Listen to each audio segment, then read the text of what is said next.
dessa noite já está aqui presente. Amém. Vamos dar boas-vindas a Ele? Então repita: Espírito Santo, Espírito Santo, és bem-vindo. bem-vindo. Vem e toma o seu lugar. Amém. Glória a Deus. Então, vamos abrir lá em Josué 1:9.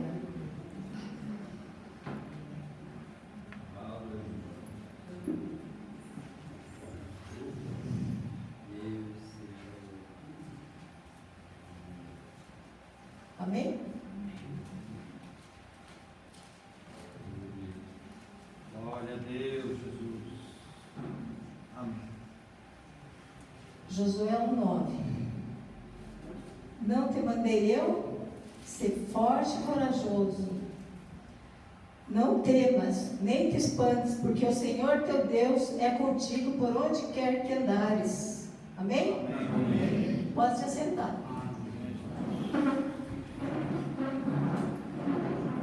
Irmãos, então, a pedido do nosso pastor Walter, né, que eu trouxesse um tema bastante extenso que fala sobre traumas e passado. Né? Quem já não passou, né, por algum trauma nessa vida, né? Acho que todos nós, né? Porque o ser humano, ele é emocional, né? Dependendo daquilo que te atinge, você já causa um trauma na tua vida. Muitas vezes traumas assim que vão, né, ao longo dos anos, né? Até você se libertar desse trauma. Então, dentro desse trauma, eu gostaria de falar um pouquinho sobre esse trauma. O trauma psicológico, ele é uma resposta do evento que deixou feridas na memória e no conceito da identidade de uma pessoa. Ela pode sentir uma série de emoções negativas logo e após um acontecimento terrível ou a longo prazo. Cada um reage de forma diferente, né? Cada um tem um jeito de reagir. Uns não recebem, outros já atingem profundamente, pessoas mais emocionais. E é comum uma pessoa traumatizada tenha acesso de raiva, tenha crise de choro, tenha ataques de pânico, em resposta a um gatilho emocional. Além disso, as pessoas traumatizadas, frequentemente, elas se encontram num estado de hipervigilância. Elas temem a deparar com seus algozes, elas temem por deparar com seus algozes, ou acontecimento que façam sentir a mesma dor do passado. Por isso elas entram em um estado de paranoia. Olha como é terrível o que o trauma causa numa pessoa. E os traumas oriundos da experiência do passado podem afetar muito a vida das pessoas. Muitas vezes a pessoa não vai para frente, né? Às vezes ela tem a vida amarrada, ela luta, mas não sai daquele estado, né? Isso é por conta de emoções mal digeridas, né? Tudo aquilo que você deixa entrar no coração contamina o homem. E às vezes é difícil de esquecer, né? Segundo os psicólogos, é importante tratar do assunto do passado, que são difíceis de esquecer, né? Então, as pessoas que geralmente têm traumas, que se fecham, elas carregam um peso espiritual muito grande. Já a pessoa que alguém de sua confiança, abre o coração, essas pessoas tendem a mais facilmente se libertar desses traumas, né? Aqui na igreja, né, nós temos aqui, né, o atendimento pastoral, né? Se alguém estiver precisando, estiver passando por isso, que eu vou pregar essa noite, né, que tem um atendimento que os pastores aconselham, né? Ou às vezes a pessoa comete algo assim tão grave que ela mesmo tem vergonha de conversar com alguém, né? Que para ela é vergonhoso, mas o nosso Deus, Ele perdoa, né? Não há pecado que Ele não perdoa, porque Jesus já pagou o preço lá na cruz. Então nós não temos que carregar vergonha nenhuma. Todos nós cometemos desvios, todos nós cometemos pecados, Não é verdade? Eu vou dar 2 exemplos aqui de traumas. Tem mais, né? Mas eu escolhi só 2, né? Tem o agudo. O agudo é usado para descrever um trauma repentino que causa um estresse intenso. Aí tem o crônico. O crônico indica traumas resultantes de anos de experiências perturbadoras, como abuso emocional, sexual ou físico, negligência, bullying ou violência doméstica. Às vezes o bullying está dentro de casa, não é mesmo? Às vezes lá, alguém lá começa a fazer bullying lá, o irmão, ou um tio, às vezes até a mãe ou o pai, porque eu ouvi há um tempo atrás de uma moça que veio procurar atendimento e ela confessou ao pastor que ela não gostava de se olhar no espelho. Imagina que quando a gente levanta da cama, o que você faz primeiro? Você vai olhar no espelho para ver se você amanheceu com uma fisionomia boa, né? Se você está muito abatida, se você está abatido, você já vai se alegrar. Pelo menos as mulheres já vão se maquiar, né? Para ficar com uma aparência mais agradável. Agora imagine a pessoa que não gosta de se olhar. Tem alguma coisa errada, não tem? E daí, conversando com essa pessoa, o pastor conversando com ela e ela revelou ao pastor que quando ela era criança, a mãe dela falou que ela era feia, que ela não ia arrumar ninguém porque ela era muito feia. E ela guardou aquilo no coração dela. E ela não conseguia se olhar no espelho por conta daquilo, né? Então, por isso que eu digo, às vezes o bullying está dentro de casa. Por isso que nós temos que tomar cuidado com aquilo que sai da nossa boca, né? É muito importante nós vigiarmos aquilo que sai da nossa boca. Porque às vezes as pessoas acham que estão fazendo brincadeirinha, mas não é brincadeirinha. A pessoa que recebe, ela fica ofendida. E a mágoa, né? Ela colhe a mágoa no coração. E como essa moça carregou para o resto da vida. Mas graças a Deus ela teve, né, essa esperteza de procurar uma pessoa para conversar. E essa pessoa conversando com ela descobriu, né, o mal que ela carregava. E ali orou por ela. Eles cancelaram no mundo do espírito essa palavra que foi cancelada sobre a vida dela. E ela liberou perdão para a mãe. Daí, um tempo atrás, ela estava postando a foto dela lá no Facebook. Glória a Deus. Olha como a oração liberta. Olha como o fato de nós abrirmos nosso coração, né, alguém que possa nos ajudar. Mas nós temos que saber, às vezes, para quem nós abrimos o nosso coração. Porque às vezes a gente abre o coração por uma pessoa que a gente acha que é de confiança, mas de repente essa pessoa vai espalhar para todo mundo. Daqui a pouco todo mundo sabe do teu problema. Então é muito importante nós sabermos a quem nós podemos confessar os nossos problemas. Aqui nós temos exemplos também na palavra. Muitas vezes a pessoa que se encontra nessa condição, ela às vezes não consegue ver nenhum horizonte. Nós temos aqui um exemplo na palavra. Eu vou ler para os irmãos lá em Crônicas 4, 9 e 10. Foi Jabes mais ilustre que seus irmãos. Sua mãe chamou-lhe Jabes, porque com dor dei à luz. Jabes invocou a Deus de Israel, dizendo: tomara que me abençoe e me alargues as fronteiras, seja comigo a tua mão e me preserves do mal, de modo que não me sobrevenha aflição. E Deus lhe concedeu o pedido. O nome Jabes significa sequidão e deserto. Já pensou se carregar um nome desse, porque tua mãe concebeu entre as dores? É um peso na vida da pessoa. Só que Jabes, ele não aceitou aquele destino que a mãe tinha imposto sobre ele. Ele foi diante de Deus. Naquela época era de costume dar nomes aos filhos, né? Aquilo, a dor do momento que a pessoa estava passando. Nós temos um exemplo aqui de Raquel, a esposa de Jacó. No nascimento do seu segundo filho, ela sofreu muito, chegou até a falecer, né, no parto. Mas ela deu o nome do filho, desse segundo filho, de Benoni, que significa filho da dor e da aflição. Mas seu pai, Jacó, tirou-lhe esse peso, dando o nome de Benjamim, que significa filho da felicidade. Aleluia, glória a Deus. Quebrou uma maldição que ia ficar sobre o filho, né? O pai quebrou a maldição. Mas Jabes, ele foi diante de Deus. Ele foi diante de Deus para que ele não carregasse essa dor e esse sofrimento que foi imposto a ele. E Deus ouviu sua oração e mudou o seu destino, né?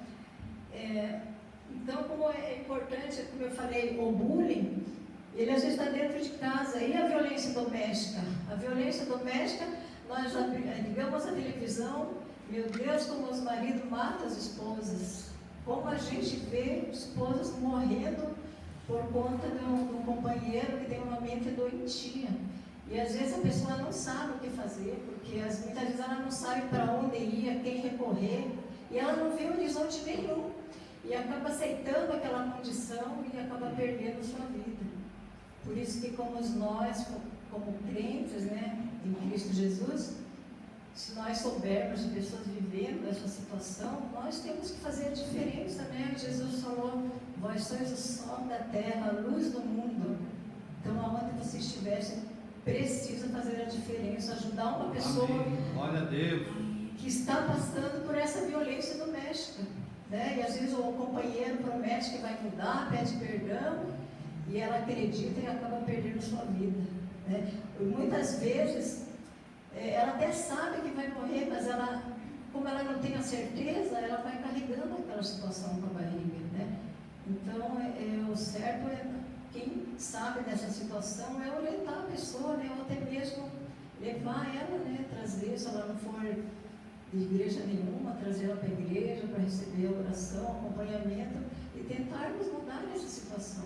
Porque você liga a televisão, meu Deus do céu, é triste de ver como essas mulheres estão morrendo com esses maridos violentos, que é a violência doméstica. Jabes, ele foi o homem mais respeitado de sua família. Sua mãe lhe deu o nome, né, com muitas dores deu à luz, mas Jabes não aceitou. Ele orou a Deus de Israel e disse, abençoa-me, aumenta as minhas terras, que a tua mão esteja me guardando dos males, livrando-me das dores. Mas nem todo mundo, né, tem essa concepção de ir até a Deus, né? Mas Jabes conhecia o Deus de Israel. Então, aquele que conhece a Deus não aceita uma condição dessa para a sua vida. A pessoa luta para se libertar. Hoje nós podemos ver algumas pessoas com algum tipo de deficiência física ou alguma limitação. Mas para a nossa felicidade, hoje nós temos consultórios, né, psicológicos de autoajuda, onde a pessoa procura ali um psicólogo e começa a conversar, contar a história, e ali ela vai abrindo o coração, aí vai se tornando mais leve aquele peso. Mas na época de Jabes não tinha isso. Na época de Jabes não tinha consultório psicológico, não tinha esses lugares de autoajuda, mas ele conhecia o Deus de Israel, o nosso Deus que nós conhecemos, que está hoje aqui, que também vai para nós a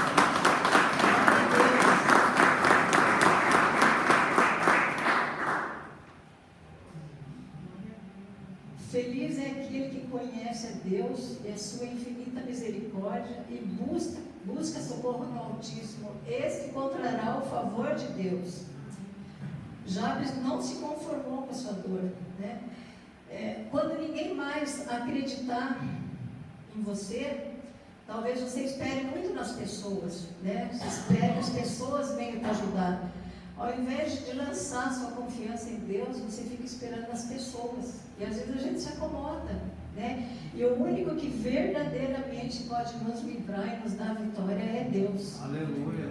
Peça para o Senhor ensinar a confiar nele, né? Muitas vezes nós somos humanos, nós somos limitados. Às vezes diante do problema, o problema é maior do que a nossa confiança em Deus, mas nós precisamos aprender a confiar em Deus.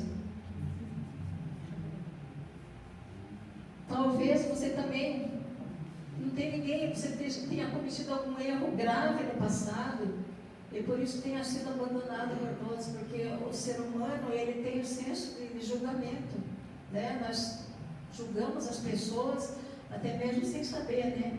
Podemos ver pelos os amigos de Jó, quando ele mais precisava de oração, quando ele mais precisava de uma palavra amiga, eles começaram a julgar que Jó tinha pecado, por isso que ele estava passando por tudo aquilo.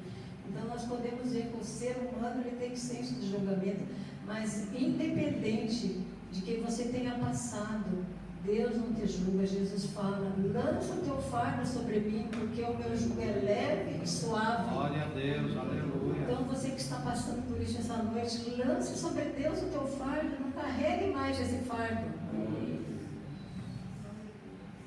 Jabes também, ele pediu a Deus que ampliasse as suas fronteiras. Pessoas, elas têm manias de nos limitar, não é mesmo? Quanto de nós já não ouviu? Mas como que você vai conseguir aquele emprego? Você nem concluiu o segundo grau.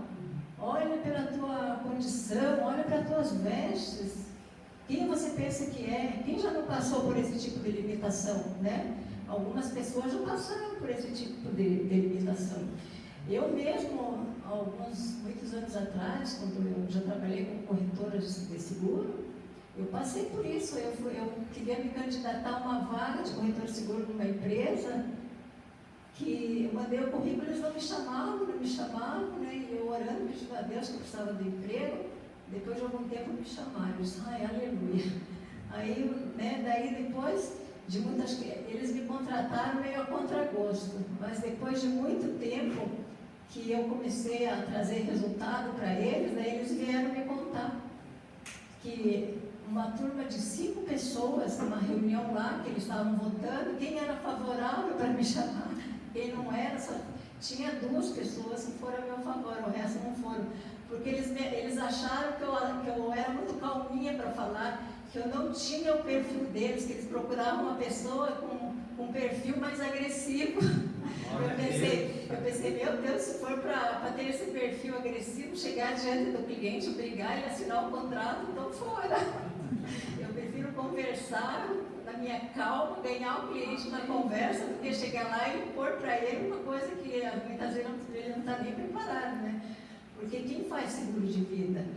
Faz seguro de vida porque você sabe que um dia você vai morrer, você vai deixar uma pessoa, né? Então é muito difícil vender seguro de vida. Quem já vendeu já sabe, né? Que é muito difícil. Mas eu consegui, graças a Deus, Deus me honrou diante daquele povo. Depois que as vendas começaram a vir, aí todo mundo começou, daí eles deram uma palmatória e vieram me contar. Disseram: olha, você está nos surpreendendo. Nós achávamos que você não tinha esse perfil. E eu comecei a vender. O que aconteceu? A maioria dos corretores lá quiseram copiar a forma de eu abordar o cliente, porque era tão eficiente que eu vendia, eles não vendiam. Aí eu tive que ensinar os corretores como que eles abordavam. Olha como Deus te honra, né? Deus, se você é fiel a Deus, Ele vai te honrar em qualquer lugar, Ele não vai deixar você ser humilhado. Então, às vezes, as pessoas nos limitam, né? Mas nós temos um grande Deus. Nós temos que dizer para o problema: eu tenho um grande Deus. Aleluia. Amém. Mas nós devemos também, né, olhar, veja como Deus, Ele tirou Davi lá do meio das malhadas, não foi? Deus mandou o profeta Samuel e a casa de Jessé, né, ungir os filhos de Jessé, a rei, né? Só que ele não especificou lá, é aquele menino mais humilde, né? Mandou ele lá ungir. E quando ele começou a ungir os irmãos de Davi, que tinham uma aparência boa, que tinham um porte, né? Que eram do exército de Israel, daí ele pensou: acho que é esse que Deus vai ungir rei.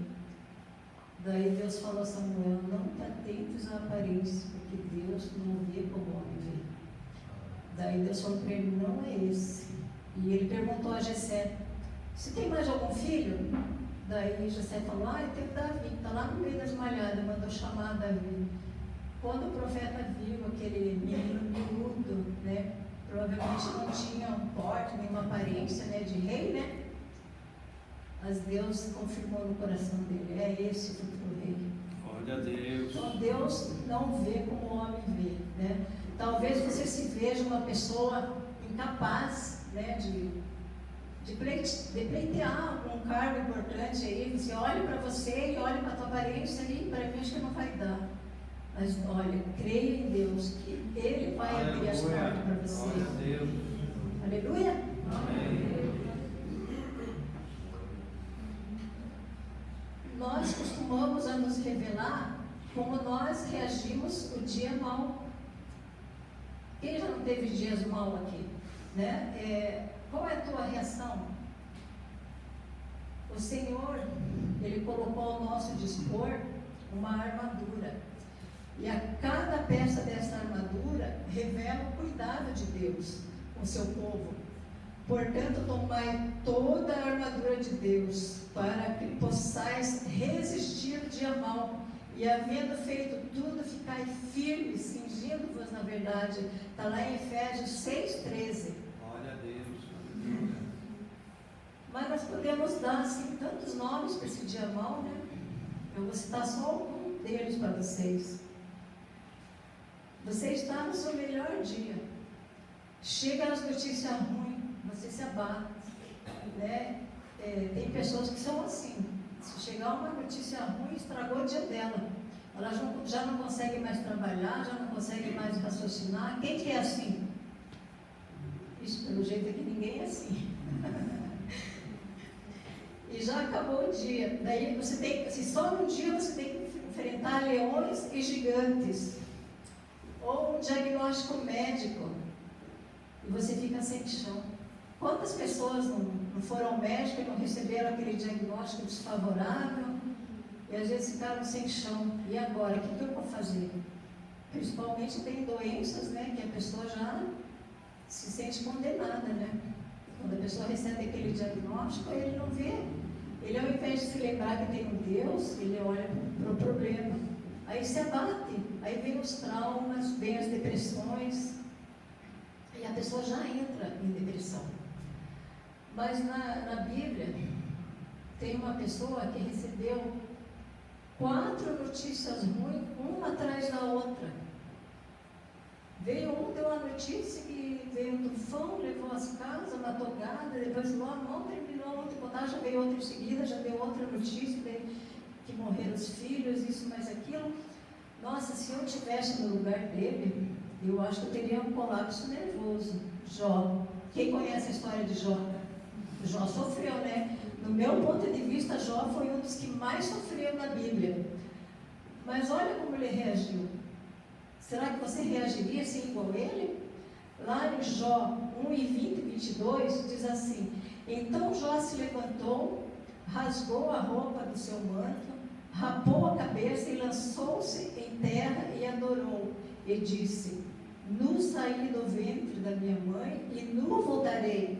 Ao Senhor deu, o Senhor tomou. Bendito seja o nome do Senhor. Aleluia, glória a Deus.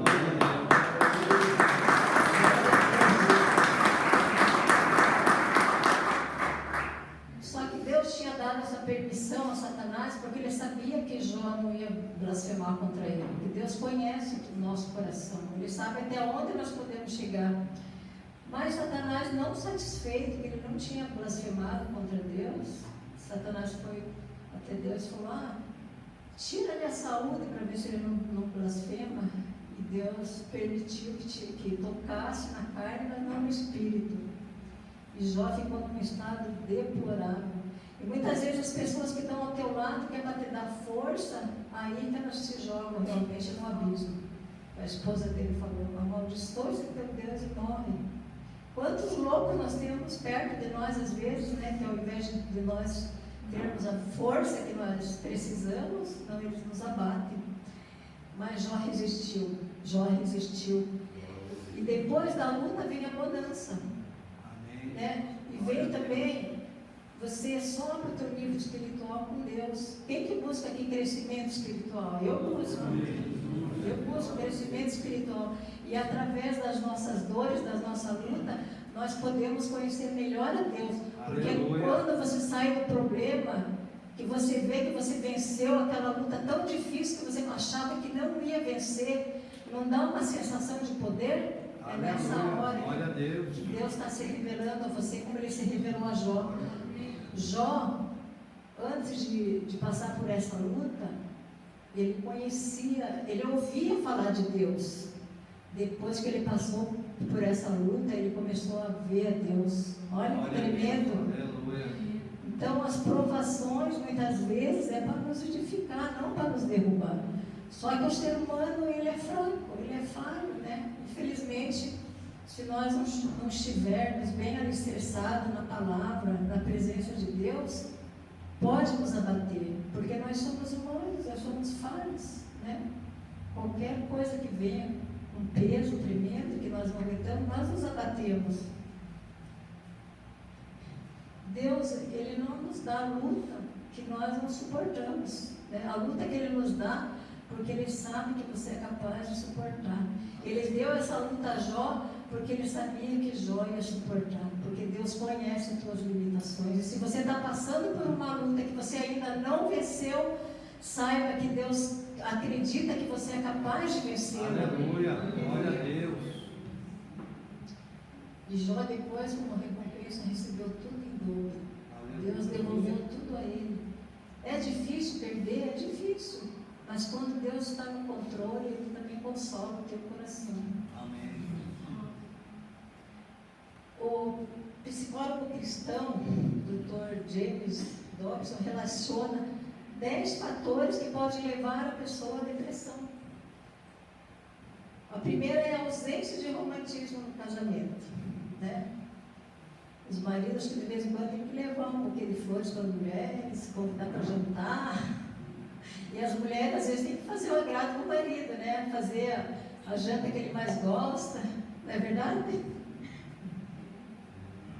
Aí a segunda é autoestima negativa. Quantas pessoas que às vezes você está ali lutando, falando de Deus, mas aquela pessoa parece que não consegue enxergar.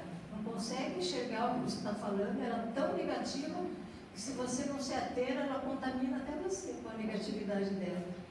E problemas com os filhos, quem que não tem, né? Dificuldades financeiras, também abate. Solidão.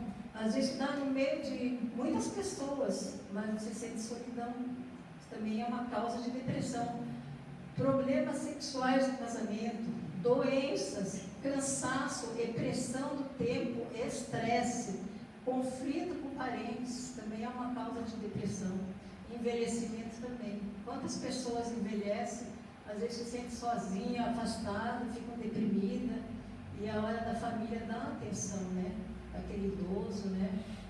Se achegar mais, né? Demonstrar amor. Alguns conselhos para admitir que a pessoa está deprimida. Analisar sempre os seus pensamentos, senso de julgamento, não acumular lixo na alma. Jogou sobre você lá alguma coisa ruim, joga fora, não aceite, tira o lixo, joga fora. Não guardar amarguras, ressentimento, ansiedade, medo, ódio, falta de perdão, rancor, inveja, ciúme, sentimento de inferioridade. Como isso é comum, né? Às vezes a gente se acha incapaz de conseguir isso, conseguir aquilo, né? A gente não deve aceitar esse sentimento de inferioridade. Nós temos que filtrar tudo que entra em nossos ouvidos. Entrou no ouvido, foi para o coração, a boca começa a falar. A boca não fala do que o coração está cheio? Então, por aí você pode se vigiar. Se a tua boca está falando aquilo que não te agrada, pode saber que é aquilo que está no teu coração. Vigie e ore para que arranque essa raiz de amargura do coração. Lá em Hebreus 12:15, diz assim: atentando diligentemente, porque ninguém seja faltoso, separando-se da graça de Deus, nem que haja raiz de amargura, que brotando vos perturbe por meio dela, e muitos sejam contaminados. Na Bíblia nós temos um caso de depressão também, que é a história de Elias. Elias foi um homem que todo mundo sabe, né? Este profeta, ele orou, o Senhor reteve a chuva. Orou novamente e a chuva desceu. Clamou a Deus e a chuva fogo sobre o holocausto que matou 450 profetas de Baal. Mas depois ele fugiu por causa de uma mulher. O que se instalou em Elias? Um problema emocional, medo. Ele sentiu medo. Aí nós perguntamos, poxa, mas um homem que Deus usou para fazer coisas grandes, não era um homem estar fortalecido no Senhor, não se abater por nada? Aí que nós vemos que é o ser humano. É o ser humano, ele se abate. Então, nós temos que vigiar o nosso emocional. E esses problemas de depressão, né, traumas do passado, gente, como tem pessoas infelizes a vida inteira porque carregam isso. Mas Jesus essa noite quer te libertar. Você que está carregando, você que deseja ser liberto, essa noite é noite de libertação. Aleluia. O Senhor moveu o coração do pastor por esse tema, porque eu creio que essa noite milagres vão acontecer. Você crê nisso? Então aplauda o Senhor.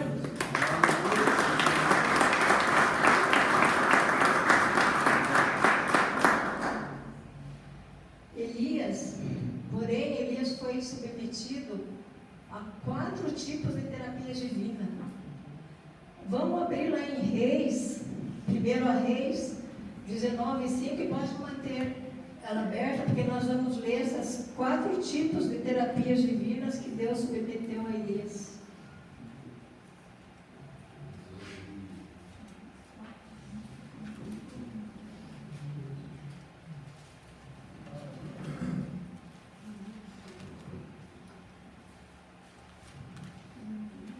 Segundo a Reis 19:5 e 6. Segunda Reis 19:5 e 6. E manter aberto ali, que nós vamos continuar lendo as terapias que ele foi submetido. Então, a primeira terapia está lá em Reis 19:5 e 6. Foi alimentado pelo Senhor, deitou-se e dormiu debaixo dos livros. Então o anjo tocou-lhe e lhe disse: levanta-te e come. E olhou, e eis que a cabeceira estava um pão cozido sobre as brasas, e a botija de água. Então comeu, bebeu e tornou a deitar-se. Essa foi a primeira terapia. A segunda terapia está lá em Reis 19:7. Tá, é só continuação. Tirou a segunda terapia, tirou um período de descanso. E o anjo do Senhor voltou uma segunda vez, tocou e disse: levanta-te e come, porque terá muito longo caminho. E a terceira terapia, foi incentivado a caminhar. 19:8. Levantou-se, pois, comeu e bebeu. Com a força daquela comida, caminhou 40 dias e 40 noites até Herobe, o monte de Deus. Primeira Reis, né? É 1 Reis. E a quarta terapia teve restabelecido o seu ânimo. 1 Reis 19:19.